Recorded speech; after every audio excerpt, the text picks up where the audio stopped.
मित्रों, राष्ट्रकवि मैथिली शरण गुप्त की एक रचना है भारत भारती। हमारा आपसे आग्रह है कि आप इंटरनेट पर जाकर भारत भारती नामक पुस्तक को डाउनलोड करें। उसकी कुछ अत्यंत ही आकर्षक और हृदय स्पर्शी कुछ पंक्तियों को मैं आपके सम्मुख प्रस्तुत करता हूं, जो भारत की अतुलनीय संस्कृति का विहंगम अवलोकन करवाती है।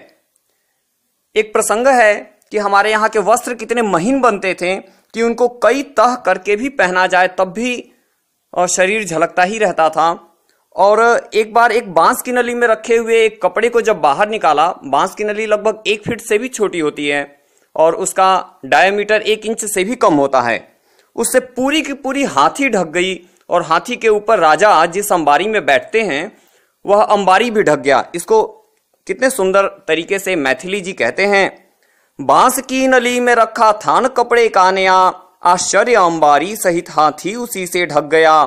वे वस्त्र इतने सूक्ष्म थे, कर लो जिनकी कई कई तहें, शहजादियों के अंग फिर भी झलकते जिनमें रहें, शहजादियों के अंग फिर भी झलकते जिनमें रहें। एक बार औरंगजेब की बिटिया ने इन वस्त्रों को पहना हुआ था और औरंगजेब ने बहुत ही क्रुद्ध होते हुए कहा कि ये कैसे कपड़े पहन रखे हैं, यहाँ इतने लोग हैं इनकी उपस्थिति में। इस पर वह शहजादी कहती है, मैंने 7 तह करके पहना है, फिर भी अगर इससे इसकी सूक्ष्मता नहीं दूर होती है तो मैं क्या करूं। मित्रों, एक बहुत बड़ा प्रसंग है, हमारे इतिहास के ऊपर कलंकित है कि हम पुत्रियों को बचपन में ही मार दिया करते थे अथवा उनकी बचपन में ही विवाह कर दिया करते थे, जबकि यह प्रथा हमारे यहां वैदिक समय से नहीं चली आ रही है।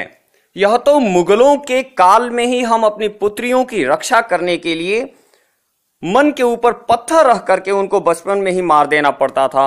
जिस बात को मैथिली जी ने कितने दर्द भरी पंक्तियों में कहा है, देखिए, हाँ क्या कहें, कितने अनेकों घोर कष्ट दिए गए, इन मुगलों के द्वारा हमें कितना घोर कष्ट दिया गया।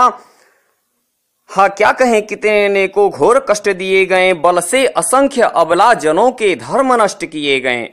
अबला अर्थात नारी, स्त्री, बल से असंख्य अबला जनों के धर्म नष्ट किए गए।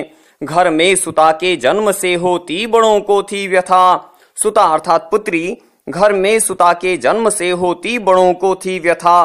कुल मान रखने को चली थी बालिका वध की प्रथा। कुलमान अर्थात अपने परिवार की, कुल की इज्जत प्रतिष्ठा को बचाए रखने के लिए पुत्री को बचपन में ही मार देते थे। कहीं ऐसा ना हो कि पुत्री बड़ी हो और इसको मुगल सैनिक सरे शाम उठाकर ले जाएं, तो इससे पूरे कुल की मर्यादा भग्न हो जाए। उससे पहले ही पुत्री को दिल पर पत्थर रख करके मार देना पड़ता था। ओहो, तो इस पुस्तक भारत भारती को एक बार खोज कर निकालिए कि जिससे एक बार पुनः भारत का गौरव प्रतिष्ठित हो। कष्टों का तो पारावार नहीं था, होकर मनुज कृमिकीट से भी तुच्छ हम लेखे गए। दृष्टांत ऐसे विश्व में बहुत कम देखे गए। बहुमंदिरों की वस्तुओं से मस्जिदें मंडित हुई, बहुमंदिरों की वस्तुओं से मस्जिदें मंडित हुई। धन्यवाद।